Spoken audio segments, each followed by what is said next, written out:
ಸಾರಾಂಶ ಏನು, ಅದರ ಮೌಲ್ಯ ಏನು ಅನ್ನೋದನ್ನು ನಾಟಕ ಮುಗಿದ ಮೇಲೆ ನಾವು ಚರ್ಚೆ ಮಾಡೋಣ. ನೀವು ಸರಿಯಾಗಿ ನಾಟಕವನ್ನು ನೋಡಿ, ನಾನು ಆಮೇಲೆ ಪ್ರಶ್ನೆ ಕೇಳ್ತೀನಿ, ನೀವು ಉತ್ತರ ಹೇಳಬೇಕು. ಅರ್ಥ ಆಯ್ತಲ್ಲ? ನಾನು ಪ್ರಶ್ನೆ ಕೇಳ್ತೀನಿ, ನೀವು ಉತ್ತರ ಹೇಳಬೇಕು. ಉತ್ತರ ಹೇಳಿದ್ರೆ ನಿಮಗೆ ನಾಟಕ ಅರ್ಥ ಆಗಿದೆ ಅಂತ ಹೇಳಿ, ಇಲ್ಲ ಅಂದರೆ ನಾಟಕ ಅರ್ಥ ಆಗಲಿಲ್ಲ ಅಂತ ಹೇಳಿ. ಈಗ ನೀವು ಪಂಚಮ ಶಾಲೆ ನೋಡಿರಿ, ಅರ್ಥ ಆಗಿದೆಯಲ್ಲ? ಅರ್ಥ ಆಗೋ ಥರ ಚೆನ್ನಾಗಿ ಅಭಿನಯ ಮಾಡಿದ್ದಾರೆ. ಅವರಿಗೆ ಧನ್ಯವಾದಗಳು ಮತ್ತು ಅಭಿನಂದನೆಗಳು. ಈ ನಾಟಕ ನೋಡಬೇಕು, ನೀವು ಸರಿಯಾಗಿ ಅರ್ಥ ಮಾಡ್ಕೊಳ್ಬೇಕು. ಇದು ಸ್ವಲ್ಪ ಸರಳವಾಗಿಲ್ಲ, ಸ್ವಲ್ಪ ಅರ್ಥ ಮಾಡ್ಕೊಳ್ಳೋದು ಕಠಿಣ. ಹಾಗಾಗಿ ನೀವು ಗಮನ ಕೊಟ್ಟು ಕೇಳಿ, ಡೈಲಾಗ್ಗಳನ್ನು ಸರಿಯಾಗಿ ಕೇಳಿಸ್ಕೊಂಡು ಅರ್ಥ ಮಾಡ್ಕೋಬೇಕು.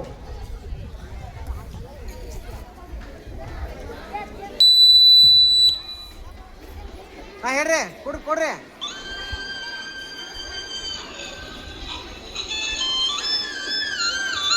ಏನಿದು? ಸೋನೆ ಮಳೆ ನಿರಂತರವಾಗಿ ಸುರಿಯುತ್ತಿದೆ. ಸುತ್ತಮುತ್ತ ಬಿಳಿ ಮಬ್ಬು ಮುಸುಕಿದೆ.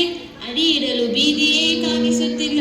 ಮಂಜು ಹರಿಯುವವರೆಗೆ ಇಲ್ಲೇ ಕುಳಿತು ನಲ್ಗಬ್ಬಗಳನ್ನು ಹಾಡಿ ಅಲಿಯುವೆನು. ಮೂಡಿ ಬಾ, ಮೂಡಿ ಬಾ, ಬೇಗ ಬಾ, ಬಾ ಬಾ, ತೊಳಗಿ ಬಾ, ಬೆಳಗಿ ಬಾ, ಜಗದ ಕನ್ನೆ ಬಾ ಬಾ. ಮಲೆಯ ಹತ್ತಿ ಮುಸುಗನೆತ್ತಿ ಹಸುರ ಮೇಲೆ ಮುತ್ತ ಬಿತ್ತಿ. ಮಲೆಯ ಹತ್ತಿ ಮುಸುಗನೆತ್ತಿ ಹಸುರ ಮೇಲೆ ಮುತ್ತ ಬಿತ್ತಿ. ಜಗದೆವೆಗಳ ತೆರೆಯುತ್ತಾ ಕಮಲಂಗಳ ಬಿರಿಯುತ್ತಾ. ತೆರೆಗೆ ಜೀವ ಕಳೆಯ ನೀಡಿ ಜನಗಳದೆಗೆ ರಸವ ನೂಡಿ. ಮೂಡಿ ಬಾ, ಮೂಡಿ ಬಾ, ಬೇಗ ಬಾ, ಬಾ ಬಾ, ತೊಳಗಿ ಬಾ, ಬೆಳಗಿ ಬಾ, ಜಗದ ಕನ್ನೆ ಬಾ ಬಾ. ಮುಗಿಲಿನಲ್ಲಿ ಕೆಂಪು ಹೊಯ್ದು ದಿನದಲ್ಲಿ ಬೆಳಕಿನಲ್ಲಿ ಬಲೆಯ ನೈದು ತಿವರಾರಿ ಬಾ ಬಾ. ಬಾಣ ಹೆಣ್ಣ ನಲಿಯುತ್ತೊಮ್ಮೆ, ನೆಲದ ಹೆಣ್ಣ ನಲಿಯುತ್ತೊಮ್ಮೆ. ಒಮ್ಮೆ ಜನದ ದೇವಿಯ, ಒಮ್ಮೆ ಜಲದ ದೇವಿಯ ಸರಸದಿಂದ ಕಿರಣ ಮಾಲೆಗಳನ್ನು ಸೂಡಿ. ಮೂಡಿ ಬಾ, ಮೂಡಿ ಬಾ, ಬೇಗ ಬಾ, ಬಾ ಬಾ, ತೊಳಗಿ ಬಾ, ಬೆಳಗಿ ಬಾ, ಜಗದ ಕನ್ನೆ ಬಾ ಬಾ. ನೇಗಿಲ ಯೋಗಿಯು ನಾನು, ಮಣ್ಣಿನ ಭೋಗಿಯು ನಾನು. ನೇಗಿಲ ಗೆರೆ ತೋರುವುದೆನಗೆ ಮುಕ್ತಿಯ ಹಾದಿಯನು. ವೇದಗಳೆಲ್ಲ ನೆಗೆ ನೆಗೆದರಿಯದ ಅಂತ್ಯದ ಹಾದಿಯನು. ಹಿರೆಯ ಪೊರೆದವರು ಎನ್ನ ಸಹಕರ್ಮಿಗಳು ಧರ್ಮಿಗಳು. ನನ್ನವರ ಬಲದಿಂದಲೇ ದೊರೆಗಳು ಆಳಿದರು ಬಾಳಿದರು. ರಣವೀರರು ಹರಿಗಳನ್ನು ಹೂಳಿದರು. ಕಬ್ಬಿಗರು ನಲ್ಗಬ್ಬಗಳ ಬರೆದು ಹಾಡಿದರು. ಶಿಲ್ಪಿಗಳು ಕಲ್ಲಿನಲ್ಲಿ ಕತೆಗಳನ್ನು ಕೆತ್ತಿದರು. ಮಣ್ಣಾದ ನೇಗಿಲ ಆಶ್ರಯದಿ ಬೆಳೆದಿಹುದು ಉಳಿದಿಹುದು ನಮ್ಮ ನಾಗರಿಕತೆ. ರೈತರೇ ಭೂಮಿಗೆ ಇದಿಹ ಕಾಮಧೇನುಗಳು. ರೈತರೇ ಧರೆಯಲಿಹ ಜಂಗಮ ಕಲ್ಪವೃಕ್ಷಗಳು. ಮುಂಜಾನೆ ಎಲ್ಲಿಗೆ ಹೋಗುತ್ತೀಯ ರೈತ? ಓಹೋ, ನೀನರಿಯೇಯ? ಇಂದು ನಮ್ಮೂರ ಶಿವಗುಡಿಯ ಜಾತ್ರೆ. ಬರುವುದಿಲ್ಲವೇ ನೀನು? ತೇರನ್ನು ಎಳೆಯಲು ಅನಿಬರು ಬರುತ್ತಿಹರು. ನನಗೇಕೆ ಶಿವಗುಡಿಯ ಜಾತ್ರೆ? ಜೋಯಿಸರು ದೇಗುಲದ ಬಳಿಗೆ ಎನ್ನ ಸೇರಿಸರು. ದೂರದಲ್ಲಿಯೇ ನಿಂತು ಕೈ ಮುಗಿದು ಬಾ. ಕರ್ಮವೇ ಆರಾಧನೆ, ಸೇವೆಯೇ ಪೂಜೆ. ನನ್ನ ಭಾಗಕ್ಕೆ ಪೊರಕೆ ಆರತಿ, ಗುಡಿಸುವುದೇ ಶಿವನ ಪೂಜೆ. ನಿನ್ನೆ ದೇಗುಲದ ಹೊಡೆಗೆ ಹೋದ ಎನ್ನ ಕಂದನನ್ನು ಬೈದು ನೂಕಿದರು ಜೋಯಿಸರು.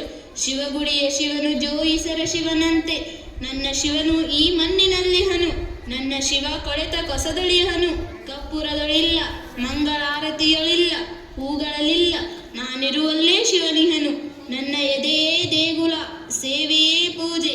ನಾನು ಎಲ್ಲಿ ಸತ್ಕರ್ಮ ಎಸಗುವೆನೋ ಅಲ್ಲೇ ಮೈದೂರುವನು ಶಿವನು. ಶಿವಗುಡಿಯು ನನಗೇಕೆ? ನೀನೇನು ಶಿವಗುಡಿಗೆ ತೆರಳುತ್ತೀಯಾ? ಹೌದು, ಶಿವನ ನೋಡಲು ಗುಡಿಗೆ ಹೊರಟಿಯನು ದರ್ಶನಕ್ಕೆ. ಅದಕ್ಕಾಗಿ ಹಣ್ಣು ಕಾಯಿಗಳನ್ನೆಲ್ಲ ತಂದಿರುವೆ, ನೋಡಿಲ್ಲಿ. ಶಿವನ ಕಾಣಲು ನೀನು ಗುಡಿಗೆ ಹೋಗುವೆ ಏನು? ನಿನ್ನ ನೇಗಿಲ ಗೆರೆಯ ದಿವ್ಯ ದೇವಾಲಯದ ಶಿವನ ಕಾಣೆಯ ನೀನು. ಉಳುವಾಗ ನೆಡುವಾಗ ಪೂಜೆ ಮಾಡುವೆ ನೀನು. ಜಲಗಾರನೆಂದುದು ಇದು ವೇದ ನುಡಿಯಲ್ಲ. ತೆರಳು ನೇಗಿಲ ಯೋಗಿ, ಶಿವನ ಪೂಜಿಸು ಹೋಗು. ಕೇಳಿಲ್ಲಿ ಜಲಗಾರ, ಇಂದು ಜಾತ್ರೆಯ ದಿವಸ. ಎಲ್ಲರೂ ಸಂತಸದಿ ಶಿವ ಪೂಜೆಯನ್ನು ಮಾಡಿ ನಲಿಯುವರು. ನೀನು ಬಾ. ಹೌದು ನೇಗಿಲ ಯೋಗಿ, ಲೋಕ ನಗುತ್ತಿರುವಾಗ ಯಾರಾದರೂ ಅಳಬೇಕು. ಸುಖದ ಮುಖವನ್ನೇ ಕಂಡವನಲ್ಲ ಜಲಗಾರ. ಪೂಜೆ ಎಂದರೇನು ಎಂದು ಅರಿಯ, ದೇವರು ಎಂದರೇನು ಎಂಬುದನ್ನು ಅರಿಯ. ಕೆರೆಗಳೇ ಪಂಚಪಾತ್ರೆ, ಹೊಳೆಗಳಲ್ಲಿ ಹರಿವ ಜಲವೇ ತೀರ್ಥ, ಸುಮಗಂಧವೇ ಧೂಪ, ಹಕ್ಕಿಗಳ ಇಂಚರವೇ ಸುಸ್ವರ ಮೇಳ, ಎದೆಯ ಗೂಡೆ ಯಜ್ಞಶಾಲೆ, ಗಲ್ವಾತುಗಳೇ ಮಂತ್ರಘೋಷ, ನೇತಿಯೇ ಪರಮವೇದ. ಭೂಮಿಗಿಂತ ದೇವರುಂಟೆ? ಗುಡಿಯೊಳಗಿರಲು ದೇವ ಒಡೆಯನಾರಿ ಜಗವ ಕಾವ, ವಿಗ್ರಹದೊಳಿರೆ ರಾಮ ಯಾರದಿ ಲೋಕದ ರಾಮ, ಮೂಡನದೊಳಿಹರು ಹರಿ ಪಡುವನೊಳಿಹರು ಅಲ್ಲ, ಹೃದಯದೊಳು ನೀ ನೋಡೆ ಸಲೆ ವಿಚಾರವ ಮಾಡೆ, ಅಲ್ಲಿರುವನು ಕರೀಮ ಅಲ್ಲೇ ತೋಕಲು ರಾಮ, ಜಗದ ಮನುಜರಿಗೆಲ್ಲ ಬ್ರಹ್ಮನಾಗಿಹನಲ್ಲ, ಅಲ್ಲ ರಾಮರ ಕಂಗನ್ ಆಗಿರುವನು ಕಬೀರ, ಆತನೇ ನನಗೆ ಗುರು ಮೇಲಾತನೇ ಪೀರ, ಆತನೇ ನನಗೆ ಗುರು ಮೇಲಾತನೇ ಪೀರ.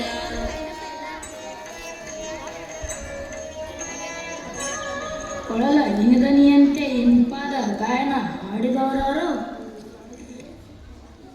ಯಾರೋ ದಿವ್ಯಾತ್ಮರಿರಬೇಕು. ಮಧುರವಾದ ಗಾಯನ ಹೃದಯದಿಂದ ಹೊರಹೊಮ್ಮುತ್ತಿದೆ. ಗುಡಿಯ ಬಳಿ ಆದರೂ ಹಾಡಿದನೇ. ಹಾಡಿದವರಾರೋ? ನೇ ಮಹಾಸ್ವಾಮಿ, ತಮ್ಮ ಅನುಗ್ರಹದಿಂದ. ಏನು ಜಲಗಾರ ಹಾಡಿದನೆ? ಬರೀ ಸುಳ್ಳು. ನಡೆ ಹೋಗೋಣ. ಜ್ಞಾನದೇವು ಈನ ಜಲಗಾರನನ್ನು ಒಲಿಯುವವಳೇ ಎಂದಿಗೂ ಇಲ್ಲ. ಶೂದ್ರರು, ಕವಿಗಳು, ಗಾಯಕರ್, ಪಂಡಿತರ್, ಶಿಲ್ಪಿಗಳು, ಯೋಗಿಗಳು ಜನಿಸುವರ? ಅಸಾಧ್ಯ ಅಸಾಧ್ಯ. ಗೊತ್ತಾಯ್ತು, ನಡೆ ಹೋಗೋಣ.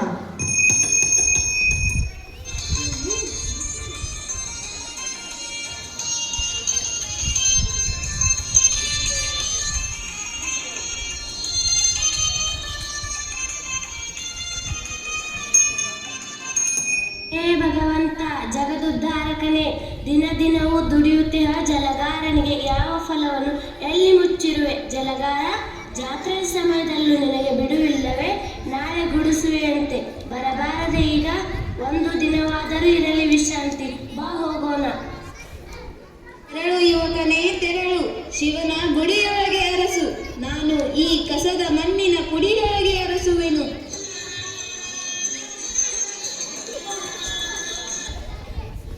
ದೇವರೇ, ಹೊಟ್ಟೆಗೆ ಅನ್ನವಿಲ್ಲದೆ ಹಸಿವಿನಿಂದ ಸಾಯುತ್ತೇನಪ್ಪ, ಹಸು ಕೊಡಿರಪ್ಪ.